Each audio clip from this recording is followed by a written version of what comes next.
Le loup dévonien, dont la robe est tigrée comme la cornemuse ou la cigarette des étoiles, louvoie par la splendeur arc-en-ciel les zoophytes de la nuit sous-marine. Ce n'est que le rêve d'un flocon de neige d'argent à la 10e minute du jour. Raillent les loutres arborescentes qui, enracinées dans la neige, envient la migration des hirondelles autant que les gens nordiques qui étaient arbres, cerisiers pour être précis, jusqu'à la taille. Un rêve n'est-il pas plus réel que la chair de ma chair qui est plus vieille que celle d'Adam? Répondis-je. Elles croient tout savoir, ces loutres sceptiques, depuis qu'elles adorent le dieu singe,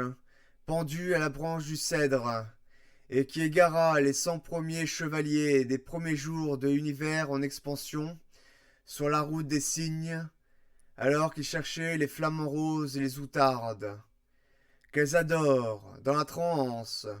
les dieux anthropophages qui hantent les arrière-salles des forges et des aciéries modernes,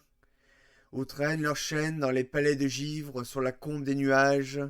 ou les palais dont les murs sur la mer au bord de la dernière cascade. Cette idolâtrie est pourtant aussi vaine que celle des cartes à jouer, comme l'a prouvé la descente aux enfers de Rimbaud par le puits du chêne de la forêt d'Ardennes, jusqu'aux rives des fleuves canadiens dans la forêt aux ours, près du village ruiné par le venin de la baleine possédée,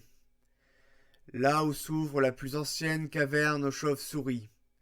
comme l'a prouvé encore mieux